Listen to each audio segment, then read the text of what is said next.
L'exposition « Il faut reconstruire l'Hacienda » de Bruno Penado au Musée régional d'art contemporain fait dialogue et écho avec l'œuvre pérenne sur la façade de la nouvelle extension du musée. Alors l'Hacienda, c'est un imaginaire à plusieurs facettes. D'abord, quand l'artiste est venu voir et découvrir les lieux,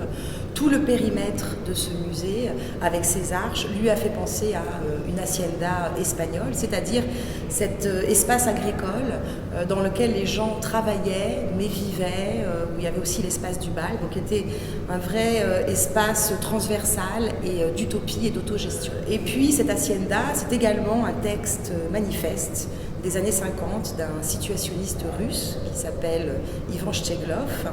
et dans lequel il nous invitait à demander aux générations futures de reconvoquer un nouvel imaginaire. Et puis ce motif de l'hacienda, il a été réutilisé dans les années 80 par un label de musique, Factory Records, un label de musique anglais qui notamment a produit Joy Division,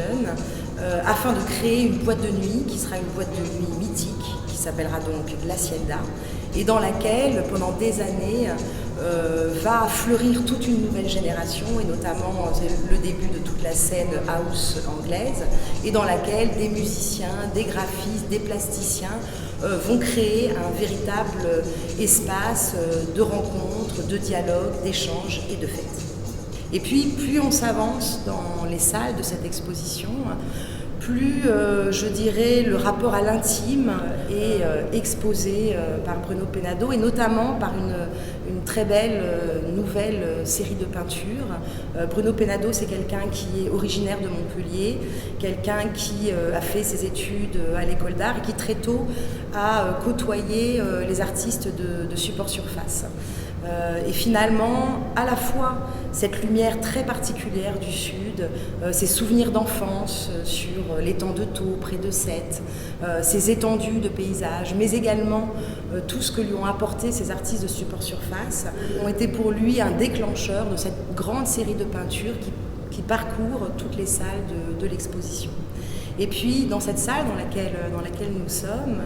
cette salle nimbée de lumière, dans laquelle l'artiste a voulu rejouer cette lumière si particulière du Sud, il y a également des rochers avec quelques mains posées dessus, un peu comme des coquillages qui se seraient échoués sur les rochers. Et toutes ces mains, ce sont les mains de tous les collaborateurs de l'artiste, de toutes les personnes qui ont pris part à cette exposition. Et pour lui, c'est une manière de rendre hommage à ce travail collaboratif. C'est aussi une manière pour lui de démontrer que l'acte de création, c'est jamais un acte solitaire, c'est toujours un acte dans l'échange, dans le dialogue et dans la collaboration avec les autres. Et puis finalement, on finit le parcours de cette exposition par une salle très intime, liée à tout un ensemble d'assemblages que l'artiste a opéré avec ses filles qui ont 6 et 12 ans. Voilà, donc des compositions qui sont posées et positionnées sur des socles et qui donc nous font passer, comme je le disais, de l'espace public sur la façade de l'exposition jusqu'à l'espace le plus intime.